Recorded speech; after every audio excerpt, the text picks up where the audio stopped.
तर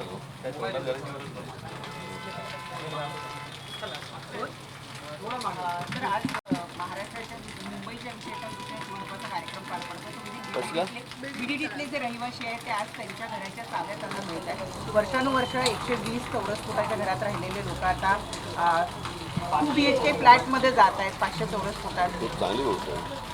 स्वतःच्या घरात जाणं, काही मोठ्या घरात जाणं, हेही मुंबईत जाणं, मला असं वाटतं खूप चांगली गोष्ट आहे. मंत्रिमंडळाची बैठक पार पडली. बैठकीमध्ये काय नक्की चर्चा झाली सांगणार नाही. त्यावर कबूतर खाण्याचा विषय मुंबईमध्ये मागील काही दिवसांपासून चांगला गाजतोय. 2 गट पडलेले आहेत. काल जैन मुनी पण म्हणाले की राज ठाकरेंनी याबद्दल आपली भूमिका मांडावी.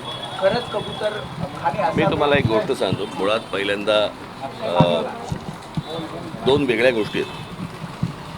एक पहिली गोष्ट म्हणजे हायकोर्टाचा निर्णय आहे आणि मला असं वाटतं त्या हायकोर्टाच्या निर्णयाप्रमाणे सर्वांना वागावं लागेल, बरोबर आहे.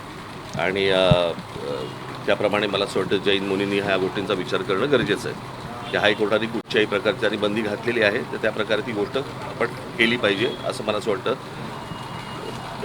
त्यांना समजलं पाहिजे.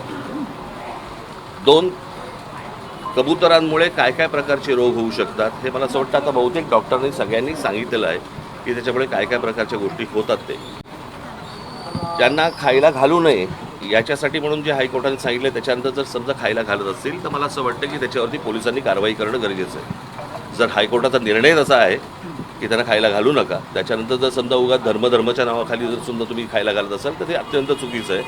कारण ह्या गोष्टींनी एकदा एकाला सुरुवात झाली की बाकीचेही तसेच वागायला सुरुवात करणार आणि मग हायकोर्ट आणि सुप्रीम कोर्ट म्हणायचे कशाला. मला असं वाटतं काही गोष्टींचा आपण विचार करणं गरजेचं आहे. त्यासाठी आंदोलनं होत आहेत.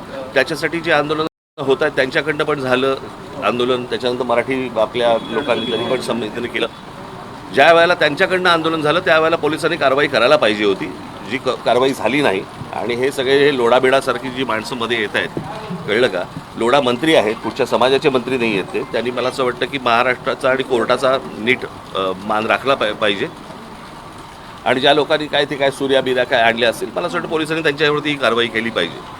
काल जे काही मराठी लोक तिकडे गेले होते त्यांच्यावरती ज्या प्रकारची काय धरपकड आणि ज्या काय धक्काबुक्की आणि मग पत्रकारांना पण मारले बिरले, मला असं वाटतं हा काय प्रकार चालू आहे मला कळलेलं नाही अजूनपर्यंत. सरकारला नेमकं हवं आहे काय. ह्या सगळ्या निवडणुकींसाठी म्हणून सगळं समाजांमध्ये पहिला हिंदी आणून बघितलं त्यांनी, तिकडे लागते का बघितली, मग त्याच्यानंतर आता हे सगळं त्यांनी कबुतरं आणलीत, बरं का. आता माहीत नाही कुठकुठचे प्राणी परत येतात ह्याच्या पुढे आता येतील ते. असाच एक प्रकार जे तुम्ही म्हणताय वेगवेगळे विषय आणले जात आहेत. कल्याण डोंबिवली महानगरपालिकेनं मांस विक्री बंदी, कत्तलखाना बंदी 15 ऑगस्टच्या निमित्तानं. नाही मी आमच्या लोकांना सांगितलं ते चालू ठेवा म्हणून, कळलं का. पहिली गोष्ट आपण बघितली पाहिजे, महानगरपालिकेला या सगळ्या गोष्टींचे अधिकार नाहीत आणि कोणी काय खावं आणि कोणी काय खाऊ नये याचे निर्णय सरकार आणि महानगरपालिकांनी करू नये. म्हणजे एका बाजूने आपण स्वातंत्र्य दिन म्हणून साजरा करायचा आणि खायचं स्वातंत्र्य नाही. म्हणजे स्वातंत्र्य दिनाच्या दिवशी तुम्ही कोणत्याही प्रकारची बंदी आणताय, मला असं वाटतं की हेच विरोधाभास आहे त्याच्यातच. म्हणजे आपण 2 गोष्टी आपण पाळतो की एक स्वातंत्र्य दिन आणि दुसरं म्हणजे प्रजासत्ताक, म्हणजे प्रजेची सत्ता, आणि इथे आपण स्वातंत्र्य म्हणतो. मग स्वातंत्र्य म्हटल्यानंतर तुम्ही बंदी कशी काय आणताय. आणि कोणाचे काय धर्म आहेत आणि कोणाचे काय सण आहेत याच्याप्रमाणे कोणी काय खावं ही गोष्ट मला असं वाटतं सरकारने सांगू नये. कोणत्याच सरकारने सांगू नये की कोणी काय खाल्लं पाहिजे आणि कोणी काय नाही खाल्लं पाहिजे. मी आत्ता कोणाकडं तरी ऐकलं की ह्या 1988 साली काहीतरी हा कायदा वगैरे आणला आहे. मला असं वाटतं तो 88 साली आणला असेल, नाही तर आत्ता आणला असेल. मला असं वाटतं कोणत्याही सरकारने या गोष्टींचा विचार केला पाहिजे की स्वातंत्र्य दिनी आपण लोकांचं स्वातंत्र्य हिरावून घेतो.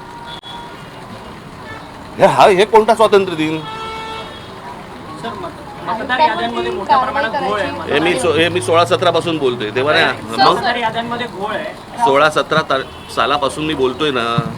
बाकीचे आत्ता बोलायला लागले. मुंबई महानगरपालिकेतली मग मतदार यादींची तपासणी पुनर्तपासणी झाली पाहिजे का. झालीच पाहिजे आणि आमची लोकही तपासतात. सर पैठणमध्ये 23,000 पेक्षा जास्त लोकांचा सगळे नकारे प्रश्न विचारू. आता सगळे काहीतरी उद्या कुठेतरी अजून रशियाच असेल.